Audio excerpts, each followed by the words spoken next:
pasti kalian bakal butuh production house. It's a deal? Deal.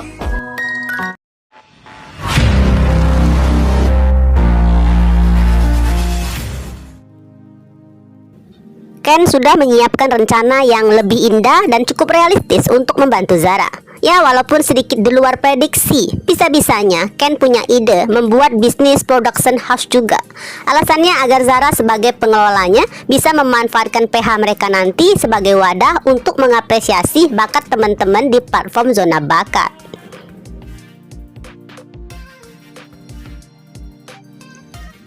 Pastinya dong, Ken udah terlebih dahulu mendapatkan beberapa info dari Al dan Yuka tentang kesibukan Zara di teras cafe.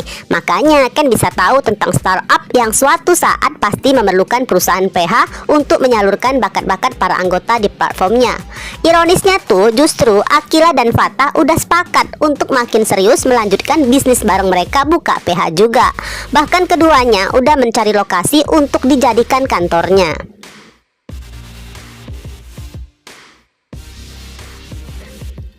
Dari dulu aku pengen banget punya PH, tapi belum tahu siapa yang bisa handle, ujar Ken. Nah, walaupun Zara agak gemeteran ya, karena ini bukan bisnis yang kecil. Namun Zara cukup antusias, apalagi di sistem PH-nya nanti tetap Ken sebagai satu-satunya investor, sedangkan Zara hanya sebagai pengelola yang sedari awal usaha dibangun. Walaupun belum berjalan, tetap aja Zara akan mendapatkan fee dari tiap hitungan waktu kerjanya. Ya, kalau mau fee-nya lebih besar, pastinya Zara harus berusaha lebih giat untuk membuat perusahaan mereka lebih berkembang.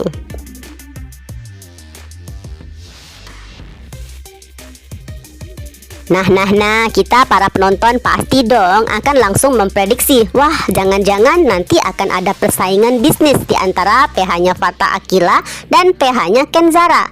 Masalahnya nih guys, bukan di saingan soal bisnisnya aja, namun masalahnya ada di saingan tentang perasaan. Kebayang dong bagaimana ngamuknya Fatah nanti kalau tahu Zara menerima bantuan kerjaan dari Ken.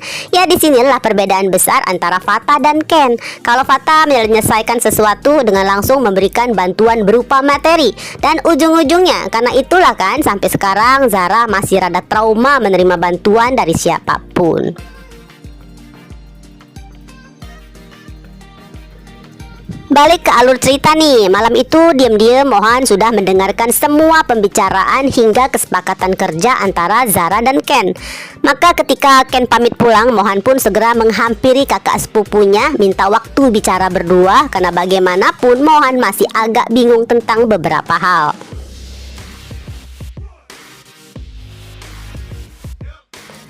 Terus aku mau tanya 3 hal nih. 1.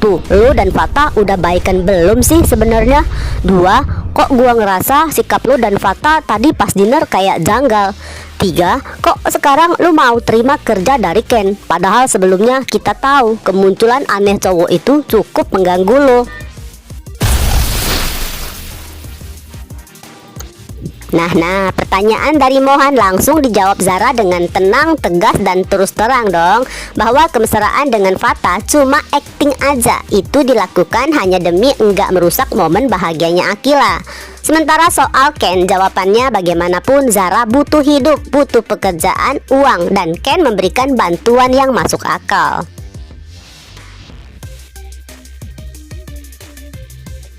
Namun di sini Mohan masih merasa kurang tenang, karena bagaimanapun mereka berdua punya hutang budi yang cukup banyak ya atas kebaikan Fatah selama ini.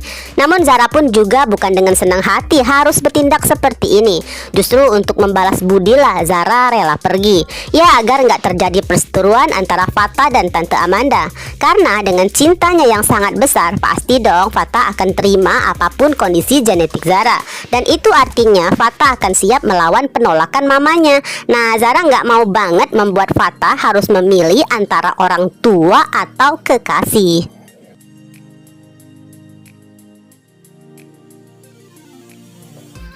Seperti biasanya, di akhir sesi curhat mereka, dua sepupuan yang malang ini hanya bisa saling menguatkan. Mereka sama-sama berusaha tersenyum dan menertawakan nasib, seolah mereka selalu yakin, sepahit apapun tetap deh ya, semua pasti akan baik-baik aja. Namun setelah keduanya berpelukan, barulah tangisan itu mengucur juga. Karena bagaimanapun, perjalanan yang sedang mereka lalui bukan cuma terasa pahit, tapi juga terasa perih. Bahkan mereka harus siap dibenci dan disalahpahami.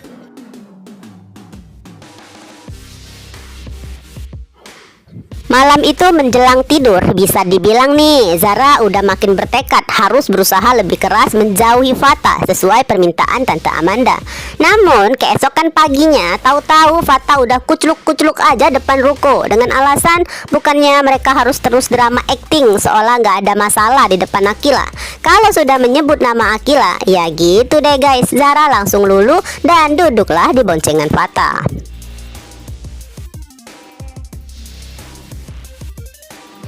Lalu nyampelah mereka di parkiran sekolah. Bener aja, Akila udah nungguin kedatangan mereka dengan cerianya. Bahkan Akila terlihat bertambah bahagia melihat betapa lebay aktingnya Fata yang sedang memanfaatkan untuk lebih mesra ke Zara.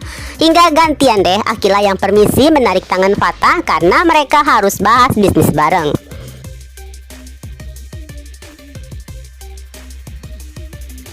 Sementara Zara memilih masuk ke dalam kelas dan duduk sendirian aja. Zara merasa perlu waktu lagi untuk merenungin segala hal tentang panjang lebar masukan nasihat kalimat bijak dari Ken yang mengingatkan seharusnya di usia remaja ini Zara nggak perlulah jadi salah satu orang yang terbebani dengan bagaimana penilaian orang. Apalagi kalau itu hanya menjadi penghalang untuk mereka berpikir lebih maju. Ya contohnya aja guys, Akila dan Fata walaupun mereka permantanan tetap aja mereka bisnis bareng tanpa peduli ya akan bagaimana tanggapan orang yang berpikiran sempit. Jangan-jangan mereka bakal balikan lah atau segala macem lah. Ya harusnya Zara pun gak perlu peduli bagaimana tanggapan siapapun jika nanti orang-orang melihatnya ternyata memilih kerja bareng dengan Ken. Terutama Zara pun harus gak peduli dengan bagaimana respon Fata nantinya, karena bagaimanapun inilah satu-satunya solusi untuk cepat menghindarin Fata sesuai permintaan Tante Amanda.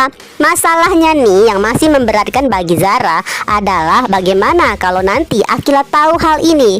Namun semakin Zara nggak tegas dan terus berakting seperti ini, tanpa sadar kan, justru Zara terus memberi harapan pada Fata.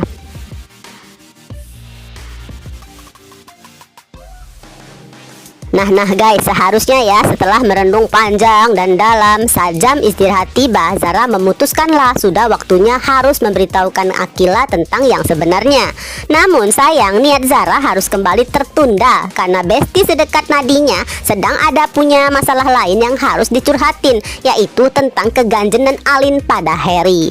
Maka lagi-lagi seperti biasa Zara lebih memilih menyimpan ceritanya sendiri sampai nanti waktunya terlambat. Biasa kan? Segala rahasia akan pecah setelah terjadi insiden besar, kesalahpahaman. Misal nih, keburu Akila melihat dengan mata kepala sendiri kedekatan Zara dan Ken, hingga Akila pun mencak-mencak ke Zara karena dianggap telah mengkhianatin Fata. Baru deh di saat itu Zara memberitahukan faktanya. Mungkin udah keburu musuhan dulu tuh mereka.